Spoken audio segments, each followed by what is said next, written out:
अपने आखिरी लेक्चर को जारी रखते हुए हम उसमें कुछ सेट्स की डेफिनेशंस जो हैं उनको देख रहे थे। लास्ट जो हमने डेफिनेशन देखी थी वो यूनिवर्सल सेट्स के बारे में थी। एक यूनिवर्सल सेट को हमने डिफ़ाइन किया था कि it has all the elements in the universe of discourse. Universe of discourse जो है वो यानी जिस प्रॉब्लम को आप सॉल्व कर रहे हैं उसमें आपके पास बहुत सारे सेट्स हैं, उन सारे सेट्स को जमा करके आप कहते हैं कि this is the universe of discourse. सारे एलिमेंट्स उसके जो हैं वो आप एक सेट में जमा कर दें। ये वो सारे एलिमेंट हैं कि जो उस यूनिवर्स ऑफ डिस्कोर्स के अंदर यानी उस डोमेन के अंदर जो हैं वो कोई ना कोई रोल प्ले कर रहे हैं, इंपॉर्टेंट हैं, रेलेवेंट हैं।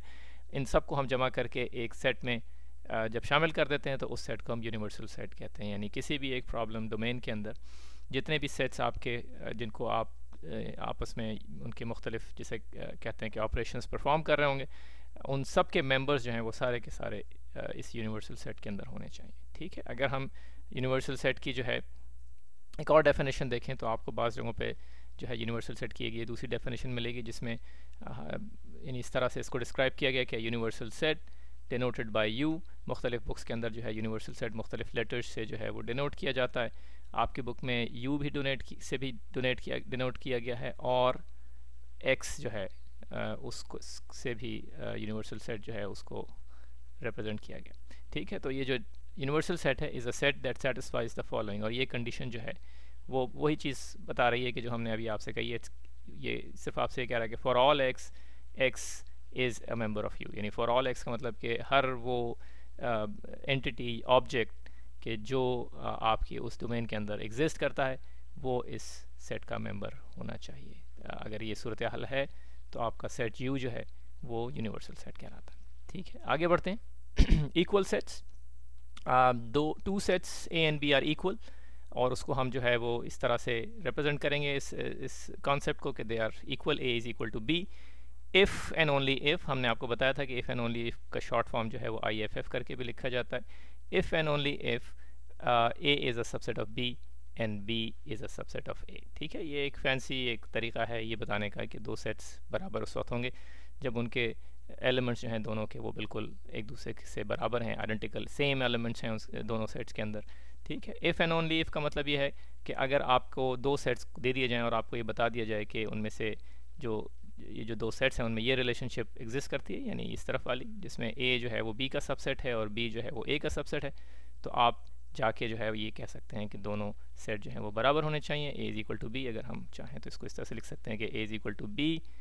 इफ़ एंड ओनली इफ़ को आप डबल एरो से भी यानी देखेंगे कि बाज़ जगहों पे लिखा जाता है A is a subset of B and B is a subset of A। ठीक है, तो ये डबल एरो का मतलब ये है कि अगर A जो है वो B के बराबर है तो ये जो इस तरफ वाली कंडीशन है ये भी होगी, और अगर आपकी जो है वो राइट हैंड साइड वाली कंडीशन बराबर है तो लेफ्ट हैंड साइड वाली A is equal to B जो है वो भी होना ज़रूरी है। ठीक है। अब एक छोटा सा जो है वो आपसे एक क्विज़ कर लेते हैं। फ़र्ज़ करें कि मैं आपसे ये पूछूं कि हमारे पास दो सेट्स हैं, एक AB है और दूसरा BA है, तो क्या हम ये कह सकते हैं कि ये दोनों इक्वल सेट्स हैं या नहीं है? ठीक है, अगर आप अपनी सेट की जो है वो डेफिनेशन को देखें तो उसमें कहीं पर भी कोई ऑर्डर का जिक्र नहीं है, it's a collection of objects. तो जो चीज़ हमें देखनी है वो ये कि A जो है वो अगर इस सेट का मेंबर है तो क्या वो दूसरे सेट का मेंबर है या नहीं है। इस केस में है। हमें दूसरी चीज़ ये देखनी है कि जो दूसरा हमारे पास मेंबर है वो पहले सेट का दूसरे सेट का मेंबर है या नहीं है। हमें वो भी मिल जाता है दूसरे सेट के अंदर।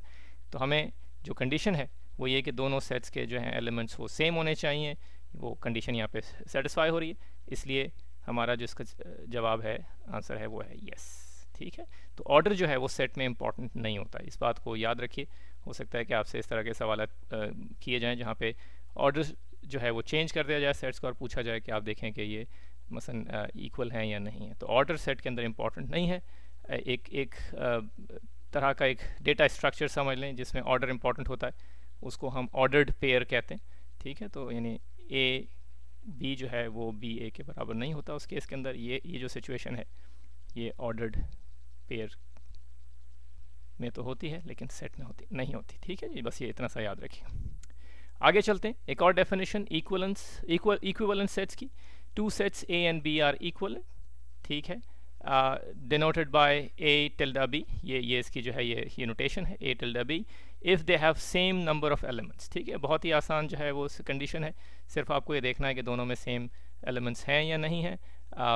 कोई इस बात को चेक करने की ज़रूरत नहीं है कि वो एलिमेंट्स भी सेम हैं या नहीं है, सिर्फ नंबर ऑफ एलिमेंट्स जो है, साइज़ या cardinality of the two sets, अगर दोनों का जो है वो सेम है तो ये दोनों सेट जो है वो इक्वलेंट सेट्स कहलाते हैं। ठीक है, अब जो है हम क्विक जो है अपनी एक समरी देख लेते हैं कि हमने इस लेक्चर में जो हमारे सीरीज़ का लेक्चर है 1.2 सेक्शन का, उसमें क्या क्या चीज़ें लर्न की हैं। हमने सबसेट्स की डेफिनेशन देखी, सबसेट्स में हमने दो जो हैं वो कैटेगरीज, प्रॉपर सबसेट्स और इम्प्रॉपर सबसेट्स देखें। ठीक है, प्रॉपर सबसेट वो हैं कि जिसमें अगर एक बी सेट जो है वो प्रॉपर सबसेट है किसी और सेट का ए का, तो बी के सारे एलिमेंट्स ए में होंगे और ए में कुछ ज़्यादा भी होंगे। इम्प्रॉपर में जब दोनों जो हैं वो इक्वल हों तब। ठीक है ना, अभी हमने इक्वालिटी की कंडीशन और इक्वालिटी की डेफिनेशन भी देख ली है, इसलिए अब हम उसको उस डेफिनेशन को जानने के बाद यानी इसको इस तरह से भी डिफाइन कर सकते हैं कि if two sets are equal then they are improper subsets of each other. ठीक है, पावर सेट हमने देखा था, जो सारे सबसेट्स जो आप कंस्ट्रक्ट कर सकते हैं एलिमेंट्स को लेके किसी एक सेट के, उन सब को अगर आप किसी एक सेट में मेंबर्स के तौर के ऊपर शामिल कर लें तो वो पावर सेट बन जाता है उस सेट का।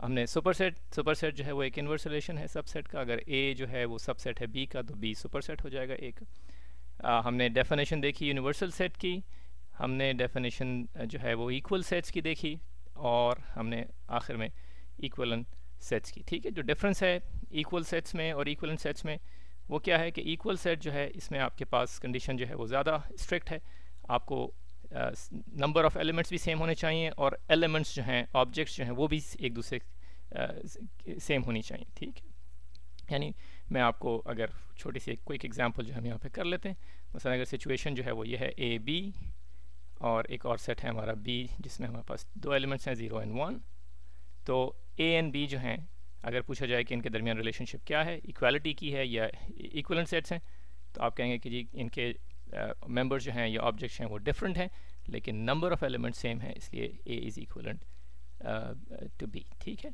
इन अदर वर्ड्स आप ये भी कह सकते हैं कि अगर दो सेट्स इक्वल हैं तो वो इक्वलेंट भी होंगे, इसलिए कि उनके नंबर ऑफ एलिमेंट्स भी सेम है।